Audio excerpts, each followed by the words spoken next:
What's going on, everybody? This is Jerome Moore, host and creator of Deep Dish Conversations. And firstly, I want to say thank you for all love and support, and thank you for exploring the perspectives of social change with me on this platform. I want to encourage you all to like, subscribe, and follow us on YouTube and on your favorite podcast listen platform. And make sure you give us a 5-star rating if you're loving the Deep Dish Conversations. I appreciate all of the support again. I hope you all enjoy this episode. Jennifer, welcome to the platform. How you doing? Thank you. I'm doing great. How are you? I'm doing good. How's your day been? It's been pretty good. It's pretty good. Considering everything that's going on right now. Yesterday was a little tough, but today I'm focusing on what can we do to help. I think it's appropriate, especially for this conversation, to just take a moment of silence, right, for those victims and families in Buffalo. That'd be great, yeah.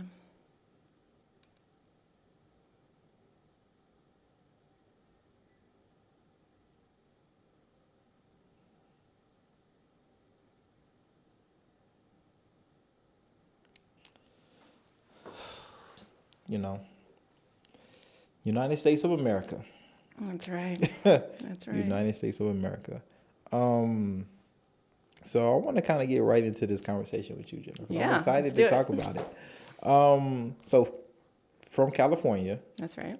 How was growing up in California? What was that like? It was really interesting and really good. I would say I had a really happy childhood, hardworking childhood. And now looking back on it, I realized that a lot of it was, there were like little subtle things that were like, oh, that's assimilation. Mm-hmm. Oh, that's like lack of self-worth. None of those things came up for me until I was an adult and started to practice meditation and start to kind of awaken to what was going on in my own mind and body. Right. But on the surface of it, like, I have 2 sisters, 2 parents. It was a pretty good childhood. And so you are Taiwanese, mm-hmm. American Taiwanese. Mm-hmm. Are your parents, are they first generation, or are you first generation? So there's like different definitions of it. I'm not really sure what's the correct definition. My parents moved here from Taiwan and Hong Kong, respectively. Actually, so my dad, his family's from Taiwan, but he grew up in Hong Kong. Okay. And so I and my sisters were the first generation that were born. Yeah, here. That's how I see it. Like if your parents moved here from their respective countries and you was born here, you're first generation. Yeah. And then your kids, if you have kids, will be second. And 4th, 5th. And then, I think you just stop counting at some point. Okay. How was that? Like, how was that culture? Like growing up in like just that Hong Kong Taiwanese, what was that presence like growing up? Yeah, so I think my parents did a good job of having a good mix of kind of American and Chinese, Taiwanese culture. Mm-hmm. Compared, I think, to a lot of my Asian friends, I feel like we were probably more on the Americanized side. We grew up in a lot of very kind of like white communities, schools, et cetera, extracurriculars, that type of thing. But I think when it comes down to values, I think that's where a lot of like the Asian values came in, especially around family, what that means, and respect. There's this concept of filial piety in a lot of Asian cultures that I think drove a lot for us. And to this day is still ingrained into me, I think, as this certain relationship with authority. And so I think I was telling you this before, like a lot of times I have to catch myself falling into that habit of like respecting authority and not wanting to make waves and things like that. Yeah. And I train myself to say, well, what's real here? Like, what do I need to say that will be helpful for the situation? Like that's like kind of funny because you bring it up because as a person that's lived in China, right? That like people follow rules. Yeah, like they're like every place has its underground things that happen, right? But like the everyday citizens that go to work and go to school or just normal lives, like they pretty law abiding. And like China for me was one of the, if not the safest like places that I've ever like had a chance to live in. Like I could leave my phone like on the open table outside in public and come back and it would still be there. Like it was that safe, and I don't know if that's because of like the culture, but just CCTV TV Yeah. is just everywhere as well. Like, They knew they were being watched. like it is there, it is everywhere. So, so that culture, just that Chinese Hong, like it just I like being able to experience it and understand family. Yeah. It's really different than like just like when you're born and lived in America and just have an American culture where the kind of family values are a little different now. Yeah. And I would say we probably had some of those traditional family values that other cultures still hold on to today. But most American kids aren't like sacrificing Right. goals and dreams to take care of family. Right. Like which I had to like I seen it's like, wow, you're not gonna do that because like you want to take care of your mom or your dad, or like, wow. And so they just really just, Especially women. yeah, especially women. Yeah, especially women. Yeah. And so you bring up this word like, assimilation, right? What do you mean by assimilation, and what did that look like for you growing up? When you ask me that question, the word that comes to mind is colorblind. And I think the reason it does is because when people say I'm colorblind now, they're not really honoring the history, the culture, the joy that comes with different cultures, or like everyone's the same. And so I think for us growing up, it was like, well, we are going to excel. We're going to go to these schools. We're going to do the activities, and we're going to be just like everybody else. When we weren't, like I would bring Chinese food for lunch, and kids would make fun of us for that and be like, oh, what does that smell? And that's something, there's positive, there's negative experiences, but that's something that makes me different. And now, like, I really love those differences. Like, I think that's what makes all of us interesting. Right. But I think back then it was more of like, don't focus too much on how you're different. Focus more on how you're going to get ahead. Right. And, kids are just kind of brutal and mean. I know. It's like kids don't know any better, right?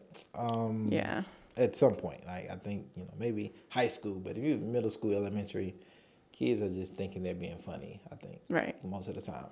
But okay, talk about this assimilation, and so in California, right? What does diversity look like to you, or how do you understand it at this point in time? Yeah, so it's interesting because I've had that contrast with coming to Nashville and living in Tennessee. And, I remember the first couple of times I came to visit Nashville, I'd walk into a restaurant, I'd be like, there's no Asian people. Oh my gosh, there's an Asian person over there. I'd get so excited. And then I was like, all right, well, I'm going to play that same game when I go back to LA, visiting LA from Nashville, and count how many people of color or Asian people are in a restaurant. And I did that. And I started counting at some place, and I just stopped counting because I was like, there's so many, and I can't tell. Like, I can't tell what race that person, I can't tell if they're like part white, whatever. And after a while, it's just like, I just feel like everyone is welcome here. And that's when I think the colorblind thing maybe then starts to be more authentic, where it's like, instead of we're all the same, code for maybe we're all white, it's we're all different. And so we just acknowledge that there's all these like really beautiful differences in this room. And so before you really start noticing like the differences, right? Like growing up, how did you see your own identity amongst your peers, and just other people of color, right? Yeah. I know just the Asian community and the Black community have a real unique relationship, especially in LA, right? In California, riots. Yeah, with the riots and stuff. So walk us through that a little bit.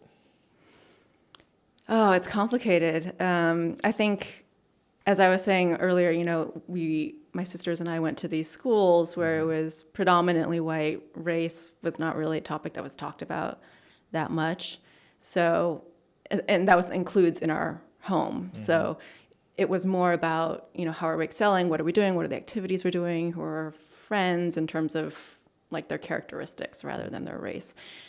But I do think that there was this implicit bias that I still notice in myself, because this is the society that I grew up in, which is a colorist society. Like even within the Asian community and lots of other communities, there's colorism, right? So I think that was probably buried in the back of my mind. I don't think I ever felt like overt hostility towards any race, but now I noticed what was ingrained in me, and I still have to catch myself sometimes now being like, that's not right. Right. How do you think that was ingrained in you? What subtle ways was it like you think those thoughts were put into your conscious? There's Hollywood, there's representation, there's just like seeing what we see on the screen. Right. There's seeing in the communities that I was in who was excelling and who wasn't.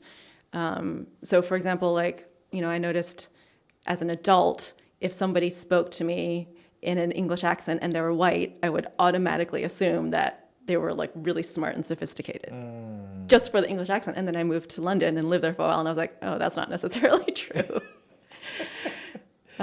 So yeah, and then I think also there were some instances where that assimilation and that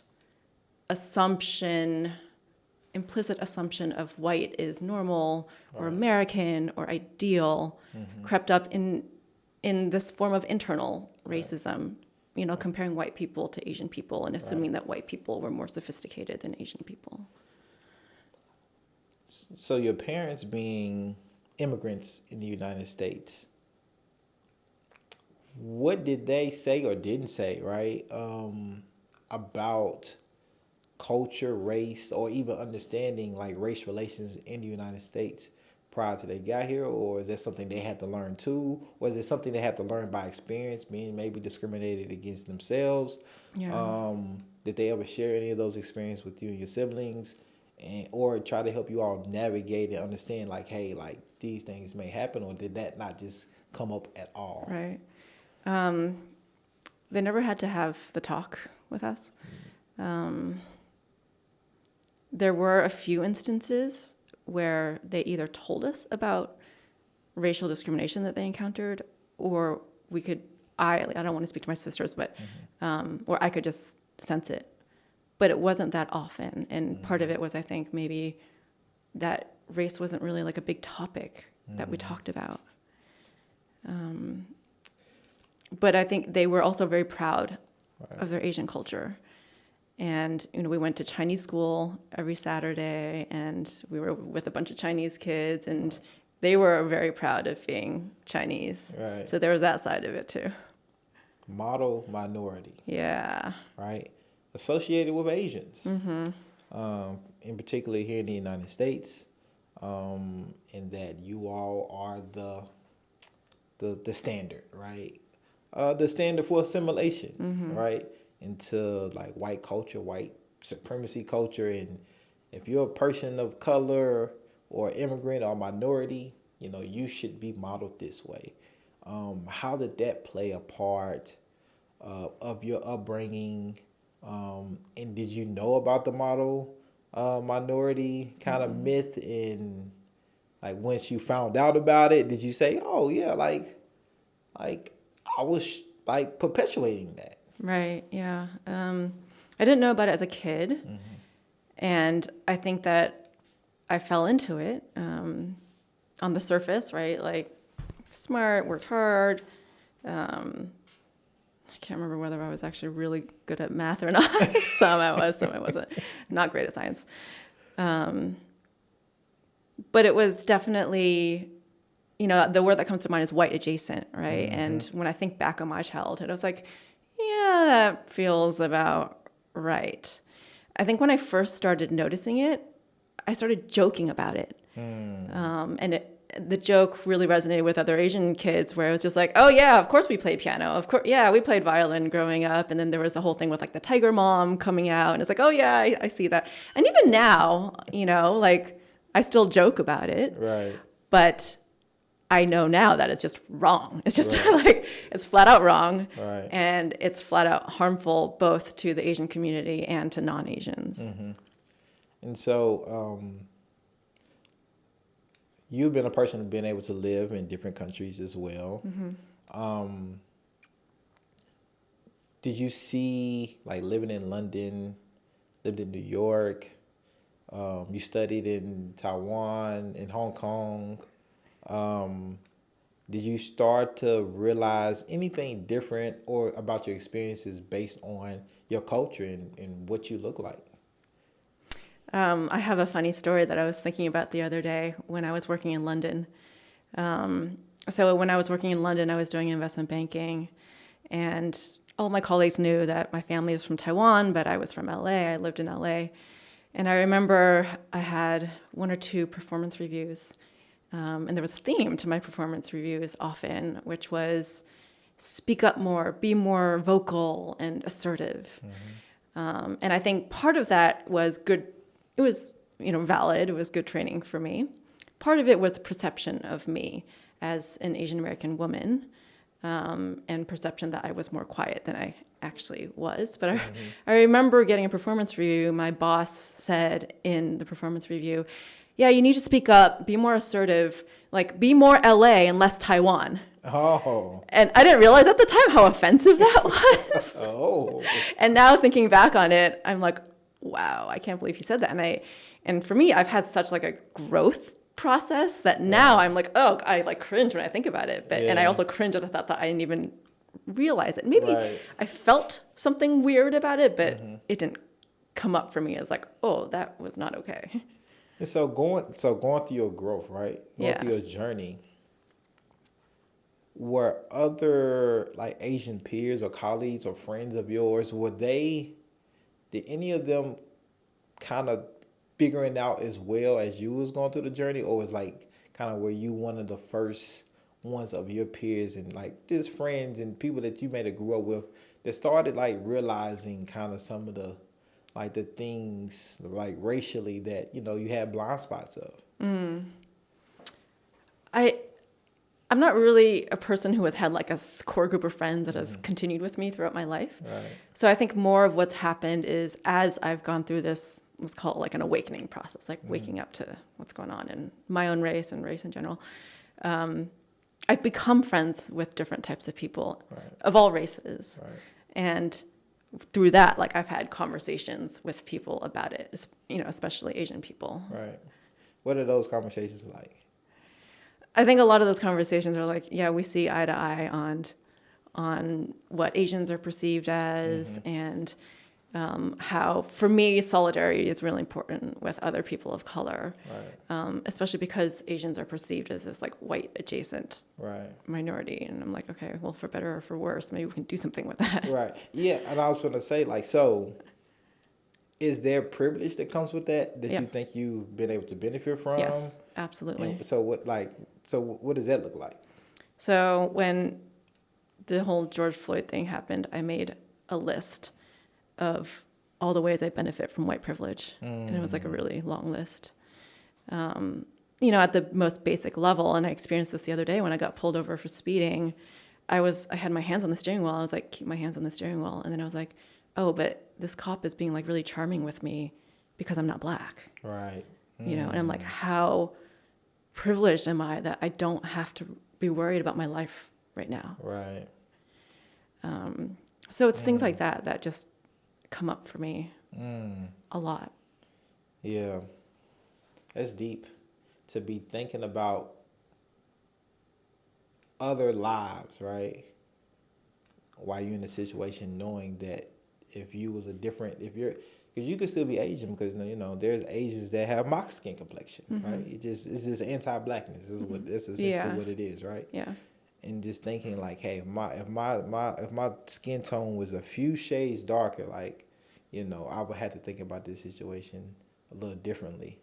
But at the same time, recognizing like, hey, like I'm not, and therefore I'm getting this treatment, right? That's some cognitive maturity right there, and just balancing, right, and just at that particular moment putting yourself, in other people's shoes and knowing like people have got murdered for this for this particular act simply because of the color of their skin. Yeah, and you recognize like, I don't have to worry about that. Yeah, and it's also what we were talking about anger earlier. Like, it's what makes me mad, right? That it's not fair.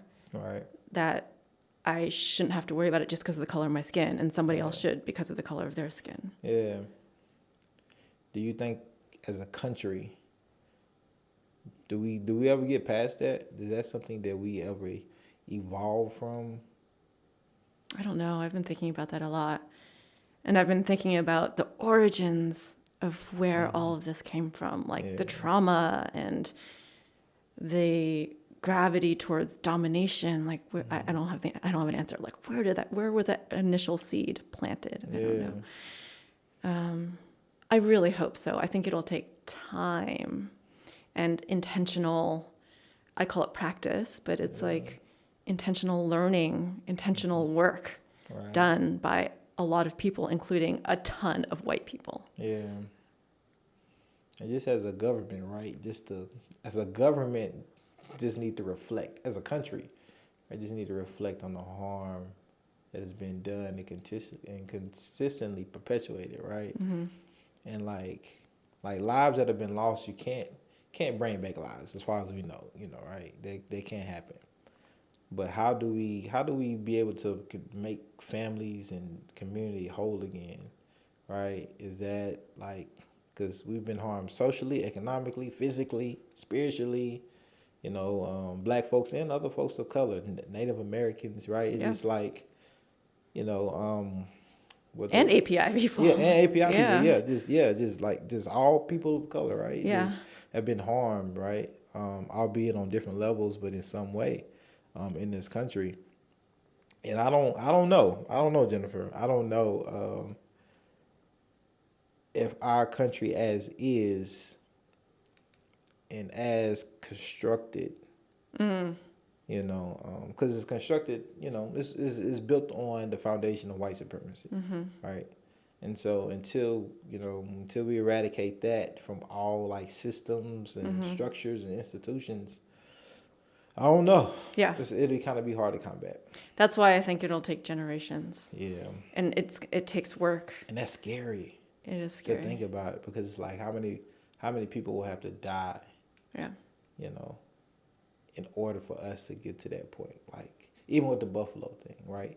How many of those instances needs to happen before we realize like there's an issue here in this country, and it ain't people of color, it ain't Black folks, right? It ain't API folks, it's white folks, right? Just call it what it is, and not all white people are bad, but however,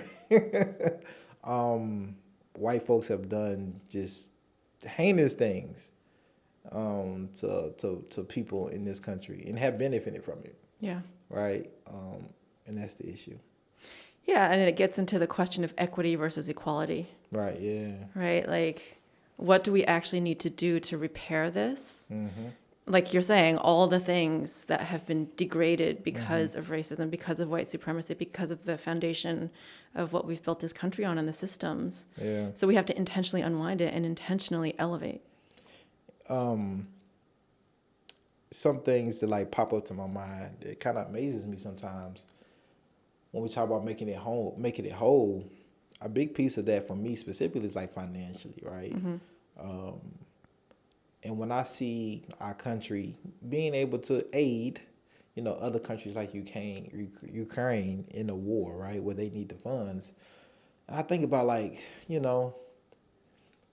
what about the attacks domestically, this country has had on a group of people? Mm-hmm. What about the aid for them?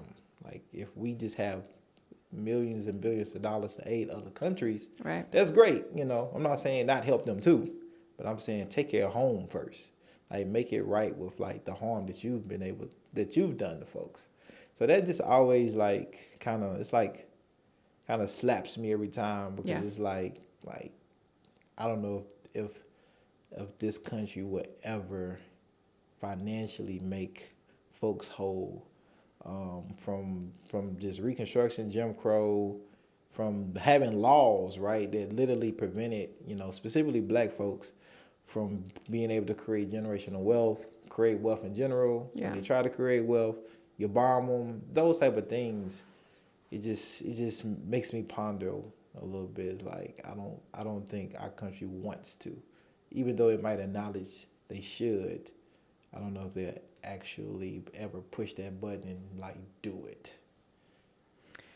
Yeah, I don't know if this country, because we're so litigious, I feel like a lot of people have a hard time admitting they're wrong and saying, I'm sorry. And then it comes back to, I think, capitalism, right? And Right. money and who's going to pay for it. Right. And I think there's always two sides of the story, right? Like, who's going to pay for it? And then you can listen to the people who are being like, why should I have to pay for it when my ancestors or other people's ancestors enslaved people? Like, I didn't do it. Right.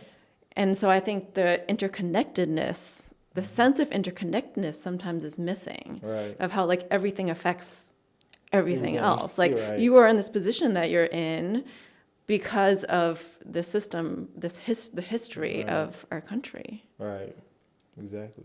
I heard somebody was talking about how in Germany they've been so intentional about how they've made reparations for the Holocaust and even like how it enters the public consciousness and the culture. And it was like, why is slavery not considered in the same exact way Yeah. here? That goes from that's actually like a huge kind of conversation around how both of the like kind of just heinous acts that happen to two group of people, how they are remembered and carried out totally differently through media, news, propaganda, like this separately. And I don't know if that's because it's white privilege on that side too. You know, I don't know if that's the reason why. I would probably say it is a little bit because even though they may identify as Jewish, right? You know, it's not like a lot of them just have it on their head, right? You're a white person, you know. When you come to the United States and you're white, and you know, I don't know if Jewish is a ethnicity or race, from my understanding. So, you know, you're white from Germany or from Poland or wherever you may be from, nationality wise. So, I think that's just a huge conversation that I just handled totally differently, even in movies and stuff. Like just it's respected a lot more, for whatever reason, than the acts of slavery is in this particular country. Yeah.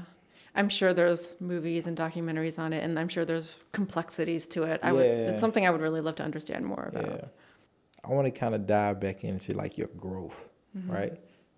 When did you start to like kind of take off some of those blinders, like physically and mentally, right? That you may have had, you know, navigating life, right? As a person of Taiwanese American descent. Yeah, I would say it's been, I would credit most of it to my mindfulness practice. Okay. So I started meditating when I was living in London, so I don't know, like 15 years ago, something like that. And it was at first because I was just really stressed out and I was working a really tough job, and I was like, there's got to be more to life. And my grandfather had just passed away, and very much so. I was like, there's got to be more to life than just work and play.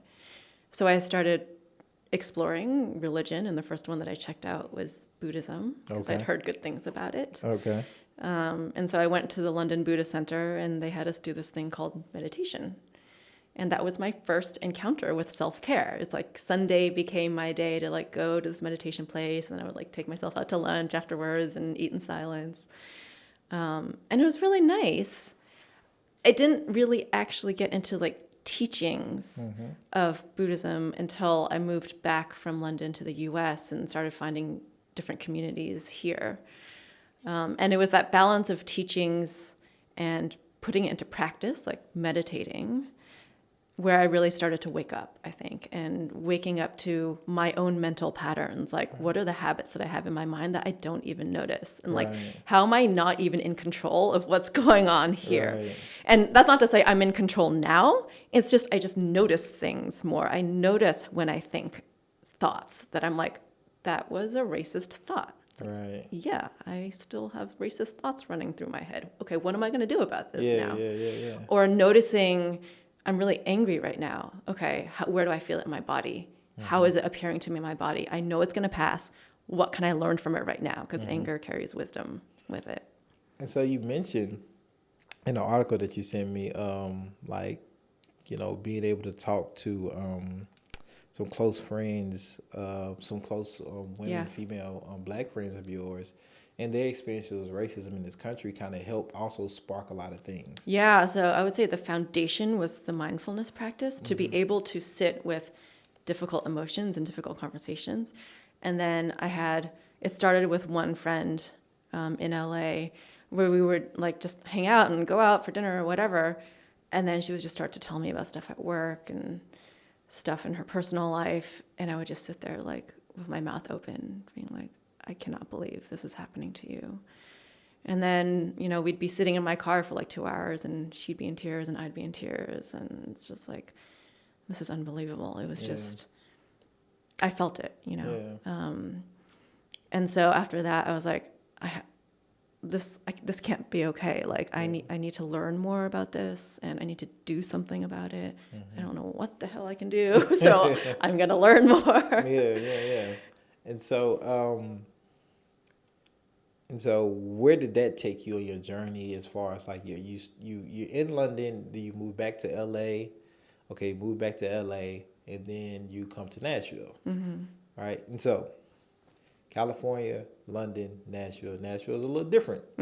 As we know, like the demographic is a little different. Yes. And so what was kind of your initial, because you had been here before, you had visited before, then you moved. Was it 2019? 2019. So during the before or after the pandemic? Before the pandemic. And so what were your experiences as an Asian woman here in the South? The Bible Belt, some say the buckle, the Athens of the South, some even say, here in Nashville, Tennessee. Well, I will start out by saying that's one of the reasons I wanted to move here. Okay. So, I had, on the surface, it was like, okay, interesting job opportunity. Am I willing to uproot my life to move to this city in the South? And when I first posed the idea with my family, they're like, you're not going to move to Nashville. That's ridiculous.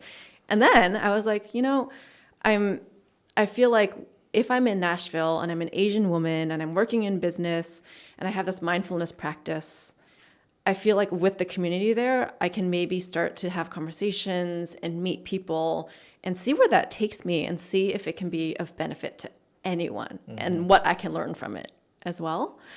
So yeah, it was a really big culture difference. When I first got here, I was like, where are the Asian people? I want to meet some Asian people just to be friends. And then I just started getting involved in various communities. So I'm on the board of API Middle Tennessee now. And just meeting some really amazing friends. And the culture here was like really open. Like I met one friend and then she introduced me to other people. And then everyone was so genuine about like, yeah, let's actually be friends and hang out later. Versus in big cities, I feel like people are like, oh yeah, it was fun hanging out with you, bye. Yeah, well, hopefully Nashville doesn't turn into that because, we have all these people from California moving here, in New York, in Chicago, and so...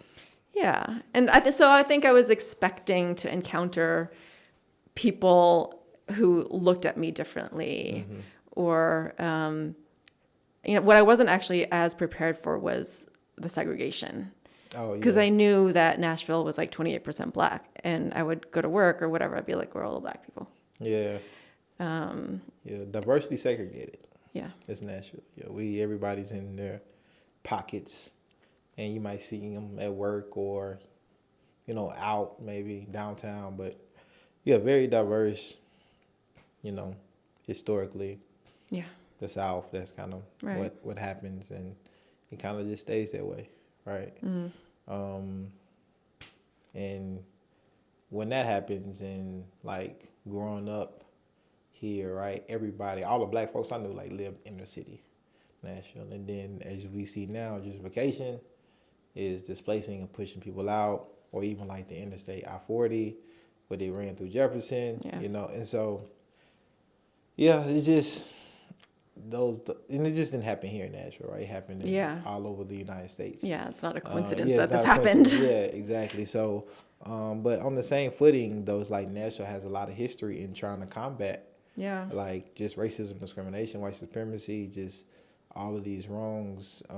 We have the most HBCU schools outside of Atlanta, in one city, and Jubilee singers and Music City. All of these things are, and the vast majority, if not all, comes as derived from blackness, right? But if you're moving here, you don't know that history, or you didn't have your parents or grandparents to tell you that, like you wouldn't know, Right. because of like 28% black. We're like pretty much a super minority here. People of color in general are just a super minority here in Nashville, and so everything is just white, Yeah. pretty much, and so it can be hard to realize or even seek out the history of Nashville, and probably be like kind of surprised because it doesn't look like it on the surface. Yeah.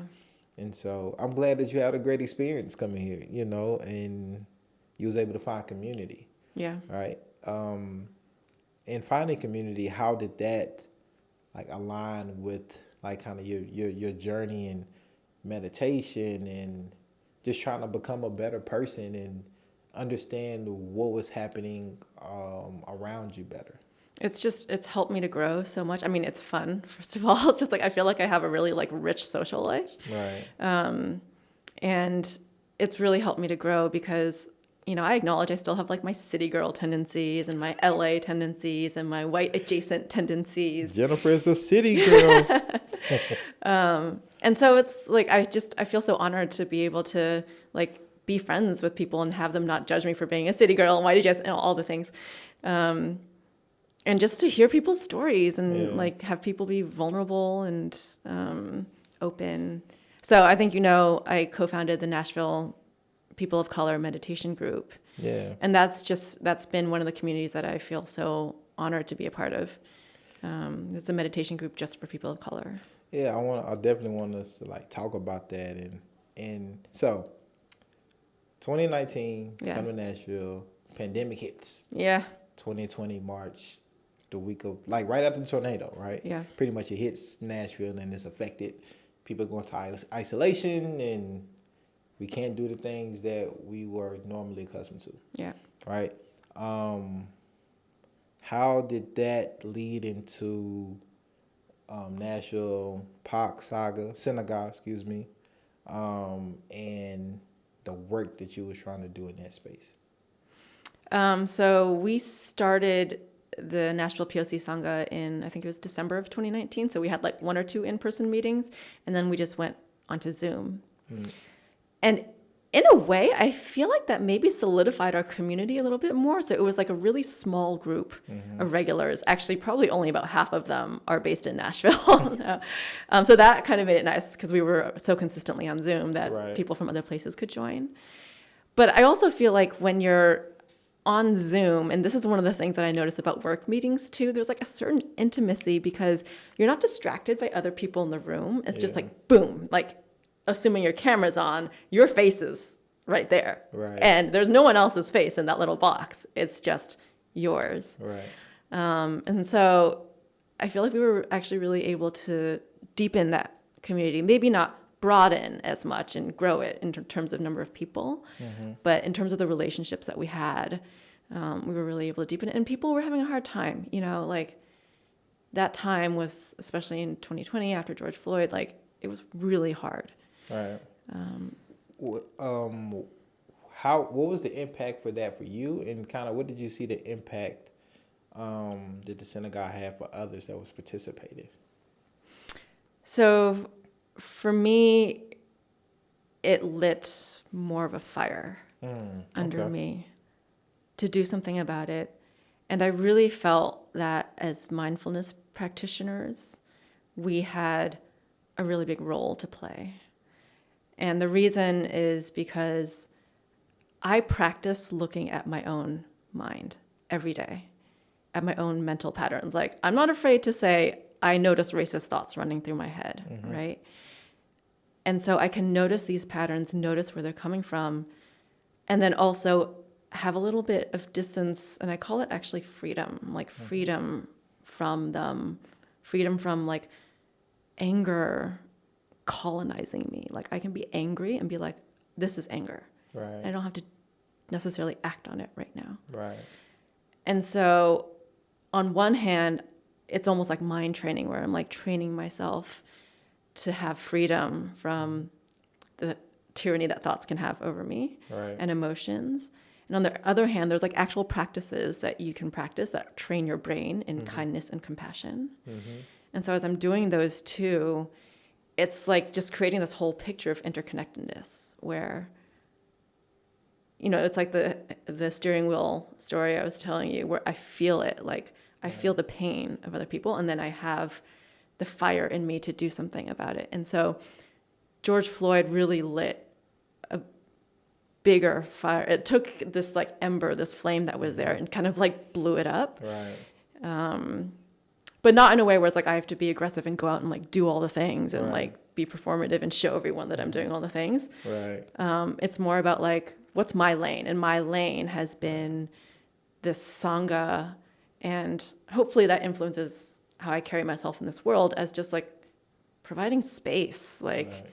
I really want to be a safe place for people to be able to just be themselves. I'm going to challenge you on being a brave space instead of a safe space. I think you can have both, right? But especially as a black man, but I think of people of color in general, like we have to be brave in this country, right? We have to be brave to be vulnerable. We have to be brave to be angry. And being brave, a lot of times, you know, don't create safe responses or safe spaces for us when we get angry, you know, because people react differently, especially as a black man. If I get angry, you know, I can die. Rightfully so, I can be angry and I can die, right? And so even like to that, that's why I challenge people, especially people of color, like create brave spaces where we can, you know, show our emotions, which I think you're doing, right? You creating a brave space. Also a safe space because, you know, we all want safety, but also just be brave to be able to just creating a space is brave. Because I remember you told me about the, I think the Facebook comment, right? Yeah. About, well, why does it have to just be a space for people of color, right? And just, you know, like why not, right? Yeah. Like and it'll always be those folks, I think. Yeah. It'll always be those folks that, you know, kind of just they just go over their head, right? Yeah. But again, that's why I think you have to be kind of brave just to call it out, right? Just say, hey, this is a space for people of color, but and it don't even have to be a reason. Yeah. Like I don't have to explain why I needed to create this space Yeah, exactly. for people that look like me. Yeah. Right. So I think the safety creates a foundation to be brave. Yeah. Right? You can come, and our motto is come as you are. And we specifically say, including anger. Like there's actually a lot of mindfulness spaces that are like, there's a whole story about like, feed the kind wolf and basically starve the angry wolf. But like anger is part of our experience, especially as people of color. Anger is a part of our experience. And to Right. say, oh yeah, come to the space where you're looking at yourself and being vulnerable and open, but leave your anger at the door. Like Right. that's just like disingenuous, right? That's not authentic. Right. And so the question becomes, come with your anger. Now what are you going to do with it? So, Asian woman. People say, hey, you know, you're timid, you don't get angry, you're quiet. Now that you have transformed, right, yourself and you've grown. In progress. In progress. We all in progress. Yeah. You know. How has this new evolved Jennifer affected like relationships, like with your family, right? And like you're a rebel now, right? And you push back, and Yeah. and that authoritative kind of like I need to follow that is no longer. You check yourself on that. Yeah. So how does that play out in your family, immediate family, with your mom and your dad? Yeah. Understanding like personally how that can be living in China, where it's kind of like you don't push back against family, like, and especially your mom or your dad, Especially your like, elders, yeah. you just don't push back. And so what is that like? Yeah, I've pushed back a couple times and gotten in fights with my parents where we kind of go around in circles where I'm trying to explain. Of course, it's not like nice, calm explaining. It's like pissed off explaining. Right. And sometimes there's a little bit of understanding, but a lot of times there isn't. And that's okay. Like, I'm saying what I need to say to try to share with them who I am. Mm-hmm. And if they understand it, amazing. If they don't understand it, that's fine. But there's a seed planted there of like maybe hearing, like, I'm not going to be okay with everything anymore. The same thing has happened at work where I've said things in certain spaces, sent emails to the CEO, not at this, I'm not there at the company anymore, not because of emails that I sent, but, you know, like essentially doing something that I would have never sent an email to the CEO of the company I was working at asking him to make a statement about what's going on in the world in terms of race. Right. Never. So I think it's like my filter is, can this be helpful? Right. Well, I think, and I honestly think like we need when non-people of color talk about being an ally, right?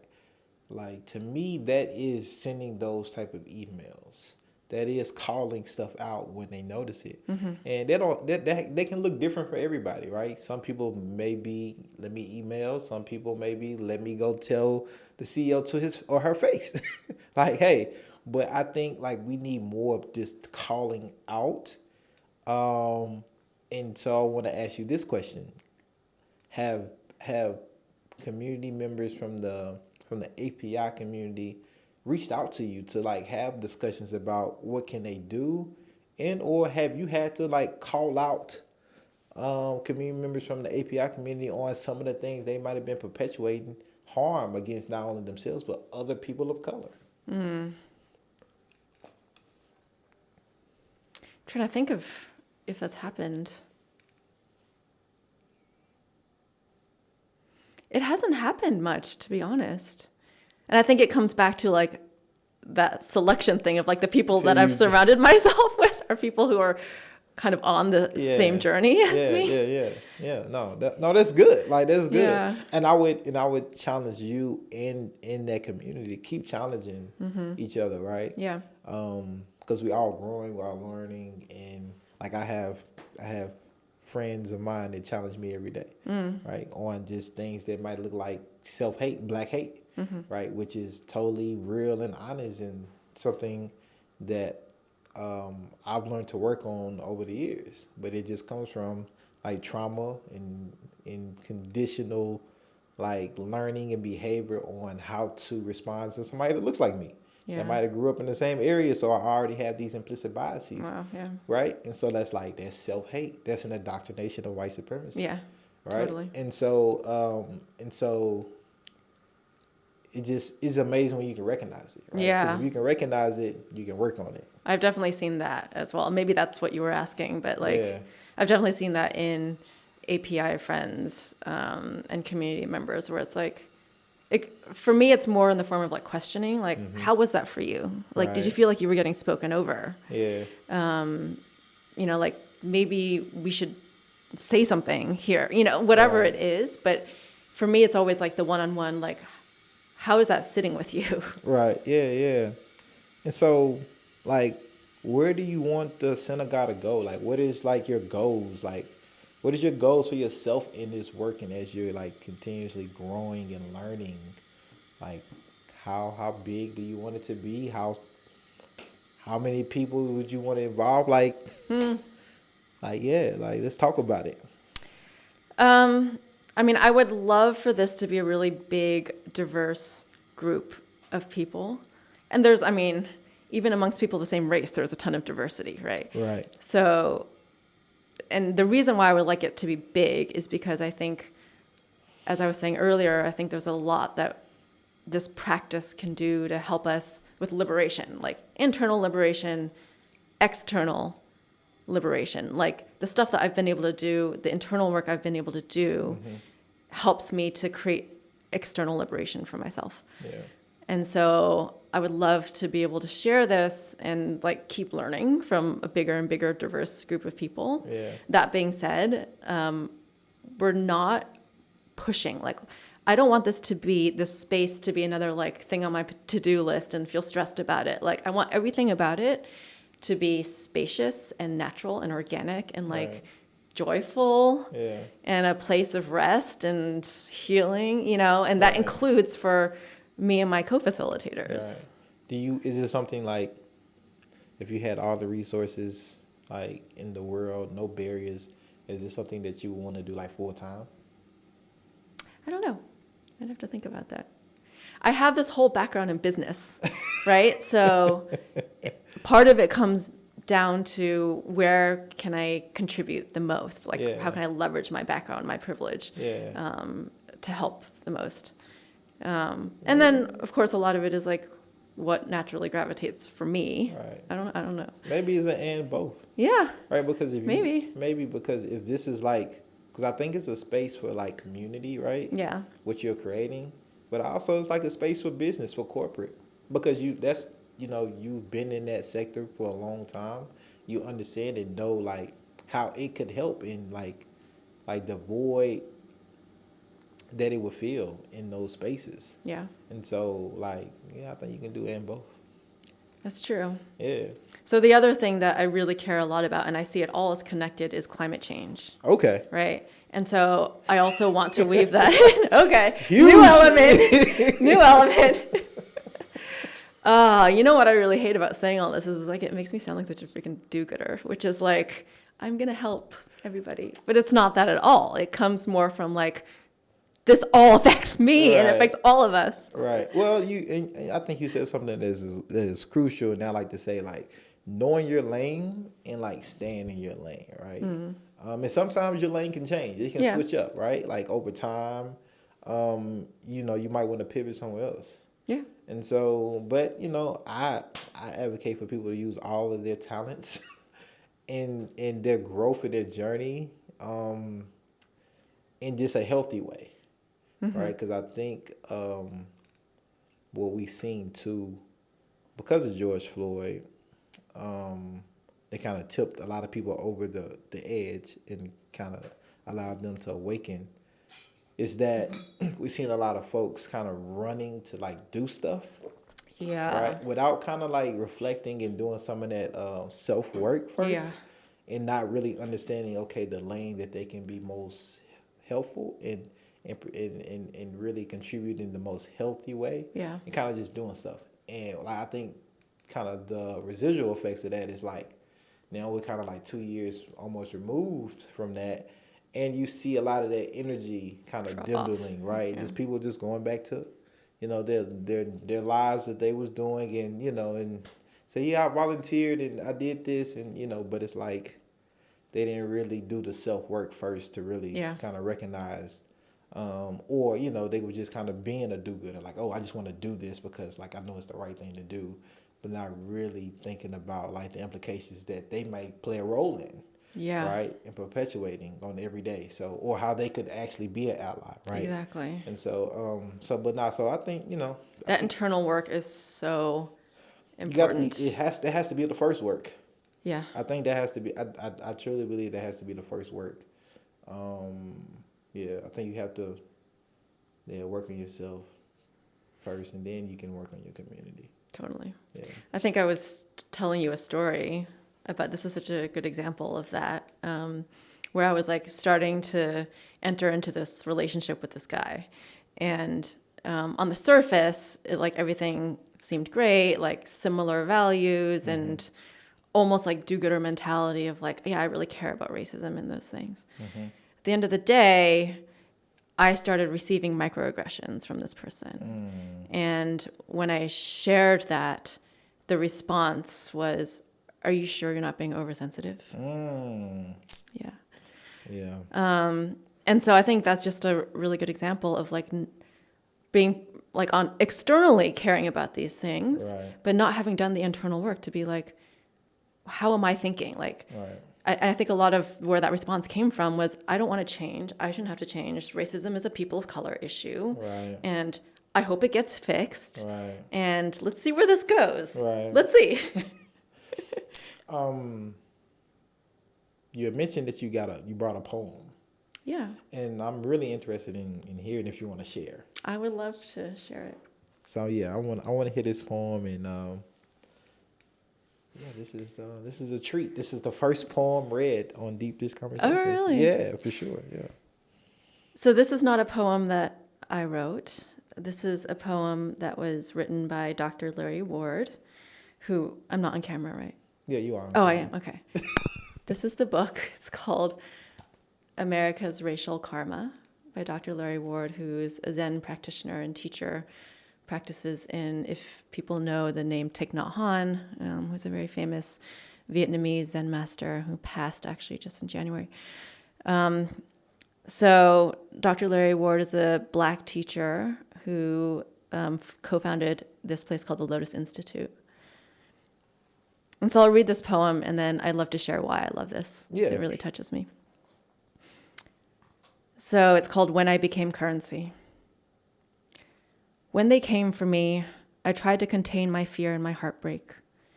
My bones longed for home as I, sick in the bottom of a ship, became a dark currency carried over the sea.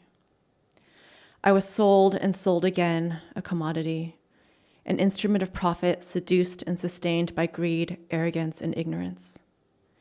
Cold and beleaguered in a new land unknown, I tried to forget such horror in my bones, but the looks and whispers even to this day remind me. I am a class of color created by a colonial mind missing its own self-worth. But the dance of my ancestors in my bones have kept me awake and kept me alive. I live beyond such limiting constructs of mind. I am free because I am not confused. I am stardust awake. I am the earth and sky embracing all. I ride the wind with the eagle and the hawk. I flow with the rivers into all oceans. I touch the sun and am touched by the moonlight like all beings. I am nature herself, awake, powerful, resilient, generative. I offer the love of all my ancestors to your ancestors and the ancestors of all beings. I offer my presence like rain falling on the wise and the unwise, the troubled and the untroubled, the just and the unjust, so that the wounds of time may be healed in the dance of the flow of birth and death. That was powerful. So why do you love that poem? So I love the poem because there's no holds barred, right? He starts immediately giving you this imagery of slavery. And he talks about the colonial mind without self-worth, right? Like some of the causes. And he talks about it as suffering, like the suffering of that colonial mind. What I really, really love about it as well is that he ties us all to nature, and he finds his strength in nature and his ancestors. And it's not all about being at the bottom of the ship. It's about drawing my strength from my ancestors. Right. And then he ends giving like with compassion. Right. And to me, compassion also is what sets me free. Like when I was talking about kind of mind training, brain training, like if I can train myself in compassion to open, and that includes humans and non-humans, right? The planet, all the animals, then that gives me a level of freedom where I can offer the love of all my ancestors to your ancestors and the ancestors of all beings. Like, it's just so beautiful and powerful, and for me embodies like why I practice meditation. Yeah, no, like that's what I got from it, especially that end when he is basically it's kind of like a restorative justice type of thing, right? Because what I try to do also is like try not to be restricted by these kind of social constructs and barriers, right? It tells us that like I can't associate Yeah. with a particular person or community, right? And like I think once you like alleviate that for yourself mentally and say no, like give yourself the right, like give yourself the freedom, like no, like I can embrace, talk to, get to know, explore any person, thing, culture, just humanities in general. I think it allows you to just be something more, Yeah. right? Which you are, which we all are, Yeah, you know? but I think it's hard to do, Yeah. especially as people that have been oppressed or harmed. It's hard to find that compassion, I think, a lot of times, rightfully so. Um, and so I think it takes some experiences, some lived experiences, some embraces, Yeah. in order, I think, to get to that point. Yeah. And also like just honoring when you can't Yeah, and taking total baby steps, because that compassion is not for that person. right. That compassion is for my own freedom. And if I can take a baby step, if I can't take that step of like wishing you well or caring about you first, maybe the first step is to acknowledge you are suffering. Right. You may not seem like you're suffering. You may not think you're suffering. But, people talk about the numbness that people had to endure, like having slaves and like witnessing lynching, like taking your family on a picnic to watch a lynching, right? It's like, what kind of numbness had to be present in society for that? And what kind of suffering did that create in that person and in society for that? So just recognizing like deep, deep suffering in so many people. And then that's also why white people need to play a part in the healing now. Because the suffering from racism is not just for people of color. It's for our entire society, including white people. Yeah, that's powerful, Jennifer. No, that's powerful, and like I think that's a perfect stopping point. Like I don't know what I don't like with the poem and that like powerful quote. Like I don't like statement. Yeah, I think we should just give the viewers and the listeners just time to reflect on that and the whole conversation. But I do want to give you time too to allow people a chance to reach out to you if they want to attend, if they qualify to attend. So it's self-identified people of color, but Okay. we do ask specifically if you identify as white to abstain, and it's for everyone's safety and just to create an open space for people. So how can they reach out to you? How can they join, participate? Yeah. So we're on Instagram, we're on Facebook, where we have an email address, and the words to remember are Nashville, POC, Sangha, Sangha. Sangha is the Sanskrit word for spiritual community. Okay. Well, Jennifer, I appreciate you like taking the time to share, be vulnerable, in this brave space. And now this was great. I hope you enjoyed it as much as I did. I did. And I really enjoyed the poem, the first ever poem. And so you have that. Nobody else can claim that. All right. But thank you, and like have to bring you back, and like, I can't wait to attend a class. And so would love to see you in there. yeah. All right. Thank you so much. Oh no, thank you.